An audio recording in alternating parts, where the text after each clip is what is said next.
Kumusta mga kaibigan? Ako si Dasha. Ngayon, paghahambing-hambigin natin ang decimal at ordinaryong fractions. Ang unang tatlong fractions ay decimal. Para ihambing sila, di na kailangan ng common denominator kasi wala naman tayo nun dito. Isipin na lang natin kung alin ang mas mahalaga, ika-10 o ika-100. Halimbawa, ito, oo. Lahat ng buong bahagi dito ay pareho, tama? 12, 12, 0, 0, 28, 28. Kaya ihambing natin ang daan-daan, 10-10 at kahit libo-libo. Sa unang halimbawa, may 1 sa ika-10 at 5 sa ika-100. Dito naman 5 sa ika-10 at 1 sa ika-100. Alin ang mas malaki, ika-10 o ika-100? Siyempre, ika-10 kasi mas malapit sa buo. Mas malaki ang nasa kaliwa. Kaya kung ihahambing ang 1 at 5, panalo ang 5. Mas malaki ang 12.51 sa ika-100. At sa pangalawang halimbawa sa pamamagitan ng analohiya, ang 6 ay magkapareho, oo. Pagkatapos ay pupunta tayo sa mga daan-daan. Dito mayroon tayong 8 at dito naman ay 9. Ano ang mangyayari? Magiging 9 pa rin, tama? Ang 0.69 ay mas malaki kaysa 0.682. At syempre sa ikatlong halimbawa, sinusubukan ko ring lituhin kayo. Ibig sabihin, tila ang 173 ay mas malaki kaysa 73. Parang ganoon, di ba? Kung titingnan ang mga buong numero. Ngunit sa mga decimal, makikita natin, dito ay may 1 mas mababa kaysa 7. Kaya ang 2873 ay mas malaki kaysa 28.173. Sa susunod na halimbawa, ikukumpara natin ang decimal at ordinaryong fraction. Kailangan nating pag-isipan at ipalit ang isa sa kanila. Ngayon, pag-isipan ninyo at magpasya kung alin ang ipapalit sa anyo ng isa pa. Siyempre, mas madaling ipalit ang fraction na ito sa ordinaryong fraction, ibig sabihin gawing ordinaryong fraction ang decimal. 0.8 ay 8 bahagi ng ano? Ng 100. Pareho lang ang mga fraction na to, kaya lagyan natin ng equal sign. Tingnan natin ang ordinaryong fractions, dapat simulan natin sa denominator. Una, pareho ba ang denominator o hindi? Sa kasong ito, ano? Pareho ang denominator natin, 7. Ayos. Ngayon, ikumpara natin ang numerator. Mas malaki ang fraction kung mas malaki numerator. 5 mas malaki sa 2, kaya greater sign. 5, 7 mas malaki sa 2, 7. Gusto ko kayong lituhin. 550, 55, sa buong bilang, oo. Pero sa decimal, walang halaga ang 0. Baka makatulong to sa exam nyo. Pareho lang din ato. May 0.55 tayo at 555, 0'y walang halaga. Susunod na fraction, iba ang denominator. Kung magkaiba ang denominator, kailangan nating pagsamahin sila. Ano ang pinakamaliit na common multiple dito? Kailangan lang i-multiply sa isa't isa, walang ibang paraan. So, 4 dito, 11 doon, kaya 33. 33, 44, tama? At dito naman, 12, 44. Pareho ang denominator natin, 44. Pero kailangan nating ikumpara ang mga numerator. Mas mababa ang 12 kaysa 33. Kaya magkakaroon ng mas maliit na sign. O, ibig sabihin, 3 chapter 11 ay mas mababa sa 3 ka 4. Halos kapareho ito ng ika-4 na halimbawa. Kailangan nating i-convert ang isa sa mga fraction na ito sa uri ng isa pa, halimbawa, ordinaryo, sa decimal o kabaligtaran. Pero syempre, nakikita mo na ito'y 0.147, di ba? 147,000.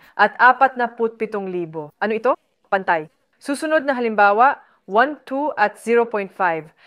Gawin nating ordinaryong fraction ang 0.5. 5 ika-10, di ba? 5 ika-10. Hatiin natin ang numerator at denominator sa 5. May isa dito, di ba? At may 2 dito. Kaya 1 kalahati. 2 ika-4 at 1 kalahati. Hindi na kailangan gawing common denominator pero ginagawa pa rin natin.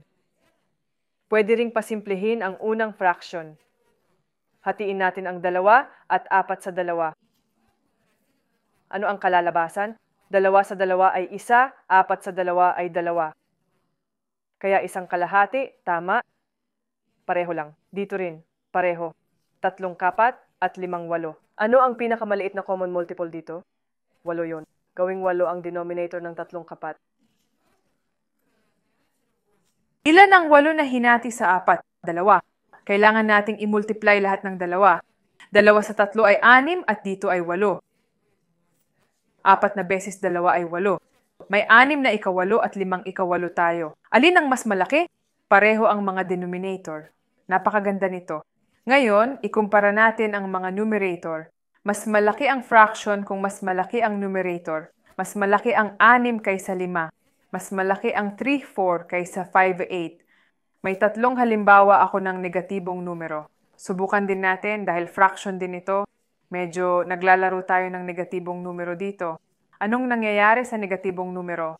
Negatibong numero ay mas mababa sa positibo. Isipin na may mga numero tayo tulad ng x, 0, -1, -2, ATBP. Dito may 1, 2. Mas malaki ang 2 kaysa -2. Paalala lang ito. May positibo at negatibong numero tayo dito. Tingnan mo, malaki ito, no? 60 mas malaki sa 29. Pero dahil negatibo, dapat mas maliit ang tanda. Ibig sabihin, 29.8 mas malaki sa 610.5 minus 610.5. Lumundag tayo, dito minus 25.5, dito minus 8.3. Parehong negatibong numero. Pag negatibo, baligtad ang nangyayari. Halimbawa, kung 25 at 8.3 ito, di ba? Lumalabas na 25 mas malaki sa 8.3, tama? 25.5 mas malaki sa 8.3. Pero kung parehong negatibo, kabaligtaran, negatibong numero, pumupunta sa kaliwa, 25 at 8 mas malapit sa 0. Kaya ano? Minus 8 at 3 ika-10, mas malaki sa minus 25 at 5 ika-10. Ganito rin ang halimbawang ito. Ibig sabihin may minus 18 at 1 ika-10 tayo. Ano to? Mas malaki o maliit ba sa minus 51 at 2 ika-10? Siyempre mas malaki kasi mas malapit sa 0 kaysa minus 51. May dalawang fraction pa tayo dito.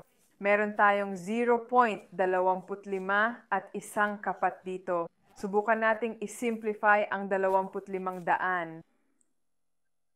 Ano ba ang ibig sabihin ng 25 daan? Hatiin natin ang numerator at denominator sa 25. Dito magiging 1 at dito naman ay 100 bagi 25. 25 plus 25 ay 50. Kaya 4 ang sagot. Isang kapat ay pareho lang. Ibig sabihin 0.25 ay isang kapat. Kung alam mo na to, ilike mo na. 3 kapat. Pwedeng common denominator o isimplify ang 12, 16. Hatiin natin lahat sa ano? Para sa 4. Sa numerator 3, sa denominator 4. 3 kapat katumbas ng 12, 16. Kung mas madali na sa'yo ang paghahambing ng fractions, mag-plus ka sa comments. 5 halimbawa pa, tapos pwede na maglakad-lakad. Minus 5 buo, 6 na ika-10, at minus 7 buo, 8 ika-10. Ano pa meron tayo dito? Kung walang minus, parang module lang to, di ba? 5.6 mas mababa sa 7.8, pero negatibo to, kaya kabaligtaran. Ibig sabihin, 5.6 mas malaki sa 7.8? Oo. Tandaan, 5.6 mas malapit sa 0. Halimbawa, 0, 5.6, tapos 7.8.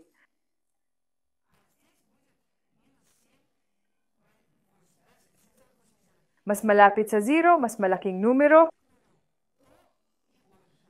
2 katlo at 3 ika-5. Kailangan common denominator dito. Paano natin gagawin to? 5 dito, 3 doon. 2 times 5, 10. Denominator 15, 5 times 3. Pareho rin dito, 3 times 3, 9. Denominator din 15. Alin mas malaki? 10, 15 o 9, 15? Parehong denominator, iba numerator. Saan mas malaking numerator? Dito mas malaki, kaya mas malaking fraction. Ibig sabihin, 2 katlo mas malaki sa 3 ika-5. Minus 7.5 at minus 7.38. Anong mas malaki kung di natin isa sa alang-alang ang minus? 7.5. Pero dito, kabaligtaran ang nangyayari. Kaya mas maliit ang tanda, no? Ibig sabihin, minus 7.5 ay mas mababa kaysa minus 738. Isa pang simpleng halimbawa, 4 na ikalabinlima o 2 ikalabinlima. Pareho ang denominator, pero iba ang numerator. Mas malaki ang tanda kung mas malaki ang numerator. Dito, 4 pa 15 ay mas malaki kaysa 215. Walang minus dito, kaya di tayo malilito. Ito pa, minus 512 at minus 712. Gusto nyo ba mag-pause at mag-isip muna? Sige, subukan nyo. Kung di titingnan ng minus, 712 ang mas malaki.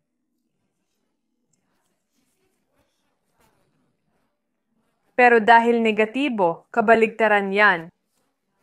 Kaya minus 512 ang mas malaki kaysa minus 712. Kung nakatulong to, mag-like kayo.